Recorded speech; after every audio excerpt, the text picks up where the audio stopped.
Bismillahirrahmanirrahim. Assalamualaikum warahmatullahi wabarakatuh. Saya Afifah Nabilah binti Muhsin, nombor matrik 18BC03019. Pada video ini, kumpulan saya akan membentangkan tentang pendidikan Islam pada era Bani Abbasiyah. Saya akan menerangkan pendahuluan dan definisi pendidikan. Apa itu pendidikan? Pendidikan merupakan elemen terpenting dalam proses pembesaran dan kematangan seseorang. Dengan pendidikan, sesebuah masyarakat atau negara boleh melahirkan generasi yang berakhlak dan berguna. Dalam konteks pendidikan Islam, pendidikan mestilah berteraskan kepada dua perkara, iaitu Al-Quran dan As-Sunnah. Dalam Al-Quran itu sendiri banyak menceritakan tentang pendidikan. Begitu juga hadis Rasulullah SAW. Antaranya, daripada Muawiyah radhiyallahu anhu katanya, Rasulullah SAW bersabda, sesiapa yang dikehendaki oleh Allah memperolehi kebaikan, Allah menjadikannya pandai dalam hal keagamaan. Hadis riwayat Al-Bukhari dan Muslim. Jadi di sini, hadis ini menerangkan bahawa ilmu atau pendidikan itu sendiri merupakan nikmat yang paling besar dikurniakan oleh Allah kepada sesiapa yang dikehendakinya. Seterusnya, saya akan menerangkan definisi pendidikan menurut tiga aspek, iaitu menurut bahasa, Al-Quran dan As-Sunnah. Menurut bahasa, pendidikan dalam bahasa Melayu bersinonim dengan perkataan, bimbingan, tunjuk ajar dan asuhan. Kalau dalam bahasa Arab pula terdapat tiga kalimah yang merujuk kepada pendidikan, iaitu tarbiyah, taklim dan takdib. Menurut al-atas, kalimah takdib lebih tepat kerana mempunyai makna yang lebih spesifik bagi menggambarkan proses pendidikan manusia. Seterusnya, definisi pendidikan menurut Al-Quran. Secara umum, proses pendidikan ini berlaku sejak azali lagi dan perkara ini telah dirangkakan dalam surah Al-Baqarah ayat 31 yang bermaksud, dan ia telah mengajarkan Nabi Adam akan segala nama benda dan gunanya, kemudian ditunjukkannya kepada malaikat. Lalu ia berfirman, terangkanlah kepadaku nama benda ini semuanya jika kamu golongan yang benar. Ayat ini jelas menggambarkan tentang Allah mengajarkan Nabi Adam tentang segala nama-nama benda di dalam dunia ini. Seperti yang kita maklum, Islam adalah agama yang amat mementingkan dan menggalakkan umatnya untuk menuntut ilmu. Perkara ini telah dibuktikan dalam wahyu pertama yang diturunkan kepada Rasulullah SAW di dalam surah Al-Alaq ayat 1 hingga 5 yang bermaksud, bacalah wahai Muhammad dengan nama Tuhanmu yang menciptakan segala makhluk. Ia menciptakan manusia dari segumpal darah yang beku. Bacalah dan Tuhanmu yang Maha Pemurah yang mengajar manusia melalui pena dan tulisan. Ia mengajarkan manusia apa yang tidak diketahuinya. Ayat ini jelas memberi isyarat dan perintah dalam bidang pendidikan kerana perkataan Iqra yang bermaksud bacalah diulang berkali-kali oleh malaikat Jibril kepada Rasulullah SAW. Jika diteliti dengan lebih dalam lagi, ayat ini mengajak dan mendidik orang yang beriman supaya menjadi orang yang berilmu. Dan akhir sekali, definisi pendidikan menurut As-Sunnah. Sabda Rasulullah SAW, talabul ilm faridatun ala kulli muslim, yang bermaksud menuntut ilmu adalah kewajipan bagi setiap orang Islam. Allah Subhanahu Wa Taala tidak akan mengubah nasib sesuatu kaum melainkan ia berusaha untuk mengubahnya. Dan antara cara yang terbaik untuk mengatasi masalah ini adalah dengan ilmu yang didapati dalam proses pendidikan. Dari perspektif As-Sunnah, kita boleh mengambil contoh daripada beberapa tindakan Rasulullah SAW. Sebagai contoh, Rasulullah tidak menjadikan masjid hanya sebagai tempat beribadah. Akan tetapi, Rasulullah memperluaskan fungsi dan peranan masjid sebagai pusat pendidikan. Contohnya, Rasulullah mengadakan usrah dan halaqah bersama sahabat-sahabat baginda di dalam masjid. Jadi di sini kita dapat lihat bahawa masjid tidak berperanan sebagai tempat ibadah semata-mata, akan tetapi juga menjadi pusat perkembangan dan penyatuan ummah. Pemerintahan Bani Abbasiyah, pendidikan berkembang ke seluruh negara Islam. Sekolah dan madrasah turut ditubuhkan sama ada di kota maupun di desa. Rakyat tempatan seperti anak muda meninggalkan tempat asal mereka untuk memperkasakan diri dengan ilmu dan peradaban kerana mereka sangat dahagakan ilmu pengetahuan. Untuk pengetahuan semua, kerajaan Islam di timur berpangkal di Baghdad, Iraq dan Cordova, Spanyol yang merupakan tempat bersejarah di mana terdapat cabang ilmu pengetahuan.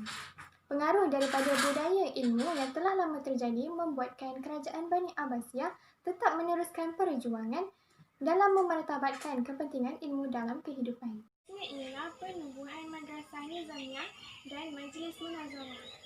Madrasah Nizamiyah sendiri diasaskan oleh Nizam Al-Mulk. Ia merupakan madrasah yang mempunyai sistem pendidikan yang disusun rapi dan menjadi satu tanda pencapaian terhadap kematangan institusi pengajian tinggi di dunia Islam.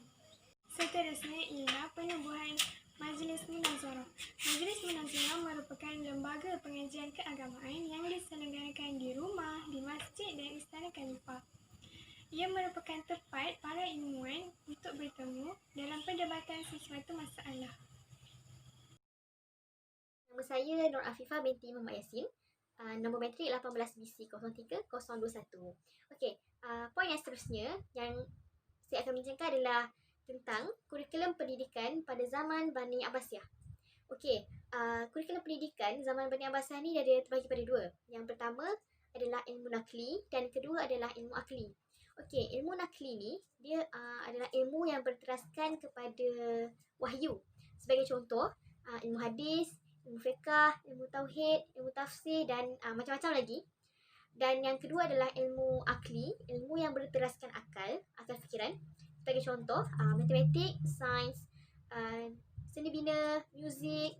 Okey, poin yang seterusnya adalah kurikulum pendidikan Islam. Kurikulum pendidikan Islam terbahagi kepada dua. Yang pertama adalah kurikulum pendidikan rendah dan yang kedua adalah kurikulum pendidikan tinggi. Okey, saya akan huraikan tentang kurikulum pendidikan rendah. Okey, sebelum tertubuhnya madrasah, tak ada satu pun peringkat pengajian Islam. Akan tetapi bermula di peringkat kutab. Dan kutab ni adalah boleh dikatakan pusat asas ilmu dan akan berakhir dalam di perbincangan dalam halakah. Pada waktu itu, tiada kurikulum khusus untuk umat Islam dan di kutab juga akan diajarkan Al-Quran, membaca, menulis dan kadang-kala ada juga diajarkan Nahwu dan ilmu arud. Okey, kemudian adalah kurikulum pendidikan tinggi. Okey, huraiannya, kurikulum pendidikan tinggi yang pelbagai bergantung kepada guru yang mengajar anak murid dan tidak terikat untuk mempelajari subjek yang tertentu. Demikian juga untuk guru tak mewajibkan anak muridnya untuk mengikuti kurikulum yang tertentu. Dan kurikulum pendidikan tinggi terbahagi kepada dua, iaitu jurusan ilmu agama dan jurusan ilmu pengetahuan.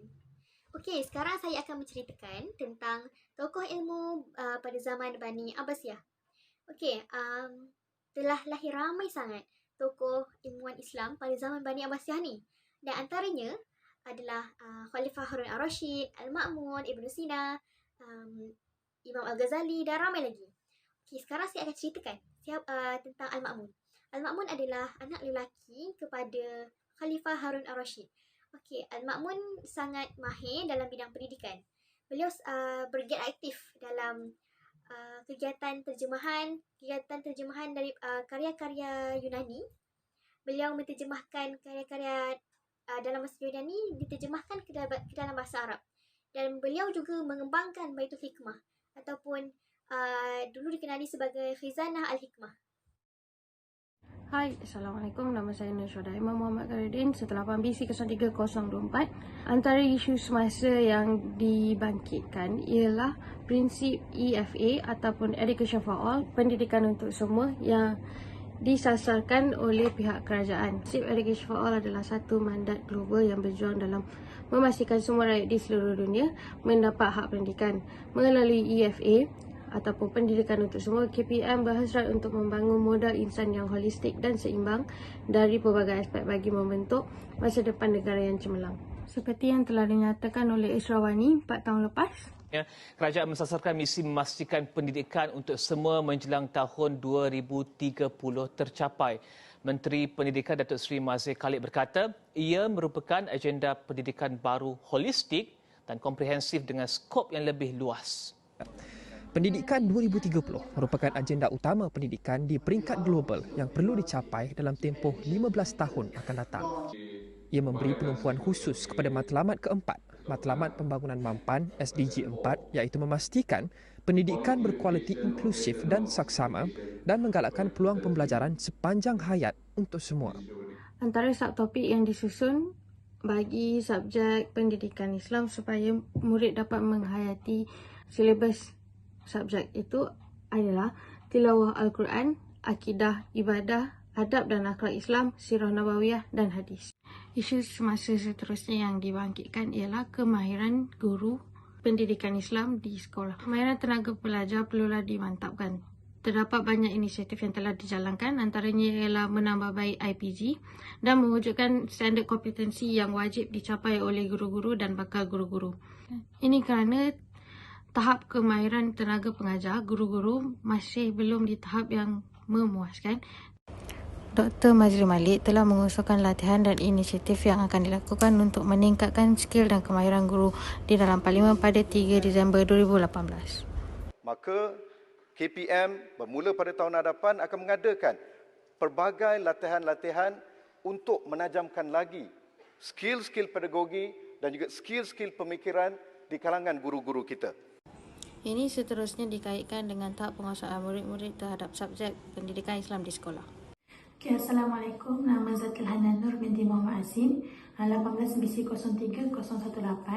Okey, seterusnya isu semasa yang terjadi pada hari ini adalah berkaitan dengan pengurusan kewangan. Mungkin pengurusan kewangan ini kita boleh relatekan dengan macam kita mungkin sebagai ibu bapa membayar yuran anak-anak, membayar yuran persekolahan anak-anak, tetapi sesetengah pihak pentadbiran ataupun setengah institusi pembelajaran tidak menunjukkan sebetulnya di manakah penggunaan duit itu disalurkan. Contohnya kita dah bayar beberapa sejumlah wang, tetapi kita tak nampak wang itu digunakan untuk kemudahan anak untuk meneruskan pelajaran di situ. Jadinya isu yang selalu terjadi di Malaysia ini adalah disebabkan oleh isu kewangan yang tidak diuruskan dengan jelas dan nyata secara telus untuk ibu bapa nampak dan tahu bagaimana pengurusan wang itu dijalankan. Seterusnya, contoh yang lain ialah faktor penyediaan institusi itu sendiri, persekitaran. Contohnya, sebuah institusi pembelajaran haruslah menyediakan persekitaran dan suasana yang efektif untuk anak-anak belajar, dan benda ini akan secara terlangsung akan menambahkan semangat mereka untuk belajar dengan lebih bersemangat. Selain daripada kawan-kawan, surrounding juga penting untuk menaikkan semangat dan tidak rasa anak-anak itu tidak rasa terpaksa ataupun macam layu, macam lemah untuk menuntut ilmu. Jadi kalau kita lah sebagai pelajar itu sendiri, kita nak macam surrounding kita segar, cantik ataupun terurus lah kiranya untuk kita bersemangat pagi-pagi tu untuk belajar. Jadinya benda-benda yang walaupun sekecil ini, masyarakat zaman sekarang khususnya negara Islam perlu menitik beratkan agar macam masyarakat atau golongan-golongan yang seterusnya, remaja pada zaman ini dapat menerapkan lagi semangat cinta ke ilmu dan tidak mengambil mudah tentang ilmu itu sendiri. Sebab sekarang ni memang banyak kemudahan melalui internet, penglihatan tontonan televisyen dan sebagainya. Jadi benda itu tidak patut diambil ringan. Itu sahaja. Terima kasih.